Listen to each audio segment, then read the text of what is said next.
ये इसराइल का जो मैप है पूरा, ये फलस्तीन और इसराइल, ये कैसे था?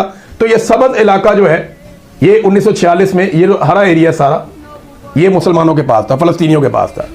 ये छोटा सा जो ये येलो एरिया छोटे छोटे हैं, यहाँ पे इसराइली आके नए नए बसे थे, मुसलमानों ने इनको ज़मीनें दी थी और बेची थी। इसके बाद 1947 में लड़ाई होती है, फिर इसराइल ऐसे हो गया, ये देखें, ये बढ़ गया और मुसलमानों का इलाका कम हो गया, लेकिन जेरूशलम मुसलमानों के पास था।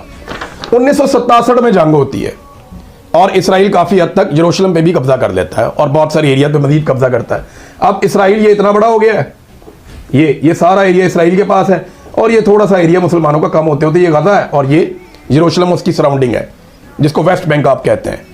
और अब आप ये देखें कि आज सूरत हाल ये है कि मुसलमान नुक्तों में छोटी छोटी आबादियों में बंद कर दिए और बाकी सारा इलाका यहूदी आबादकारियां और उसके साथ ये इसराइली इलाका है। तो इसराइल अपने आप को एक्सटेंड कर रहा है। ये इस वक्त आपको जो इसराइल का या फलस्तीन का मैप नजर आता है वो ऐसे ये लंबूतरा मैप है। मुस्तकबिल में ये मैप कैसा होगा इसके बारे में प्रेडिक्शन की जाती है और बहुत सारे लोग कहते हैं कि ग्रेटर इसराइल बनेगा, और वो इसलिए कहते हैं कि हजरत सुलेमान अलैहिस्सलाम के दौर में जो एक पूरी रियासत थी वो उसको बनाना चाहते हैं। बहुत सारे लोग इस मिथ को बोलते हैं। तो ये है वो मैप जिसे ग्रेटर इसराइल कहते हैं। यानी अभी आपको मैंने दिखाया कि वो बिल्कुल लंबूतरा और बारीक एक मैप है, वो इस एरिया में है, लेकिन मुस्तकबिल में इसराइल इस तरह का होगा, ये दावा किया जाता है और इस ख्वाहिश का बार बार इजहार किया जाता है। ये देखने, ये वो मैप है जो पुराना है, हजरत सुलेमान अलैहिस्सलाम के दौर में जो एक रियासत होती थी वो इस नौयत की होती थी और दावा किया जाता है कि इसी को दोबारा बनाया जाएगा।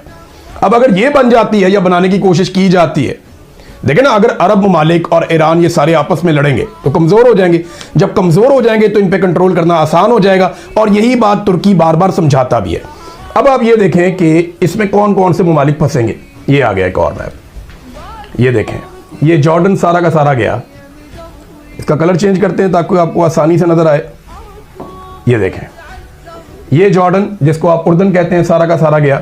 सीरिया जिसको आप शाम कहते हैं वो भी गया। लबनान ये पूरा इसका हिस्सा है। ये जो मेडिटेरेनियन सी है इसका एक बहुत बड़ा हिस्सा इसके पास है। साइप्रस का जजीरा उधर चला जाएगा, तुर्की का एक हिस्सा चला जाएगा। इसके बाद ये तुर्की के बाद ईरान का कुछ हिस्सा है जो बताया जा रहा है कि वो भी शामिल हो जाएगा इस मैप के मुताबिक। कुवैत का एक बहुत बड़ा हिस्सा है, वो भी ग्रेटर इसराइल में चला जाएगा। सऊदी अरब का एक बहुत बड़ा हिस्सा है, वो भी ग्रेटर इसराइल में चला जाएगा। रेड सी का एक बहुत बड़ा पोर्शन है, ये भी चला जाएगा। और ये मिस्र का एक बहुत बड़ा पोर्शन स्वेज कैनाल समेत ये भी इसराइल का हिस्सा बन जाएगा, ये दावा किया जाता है।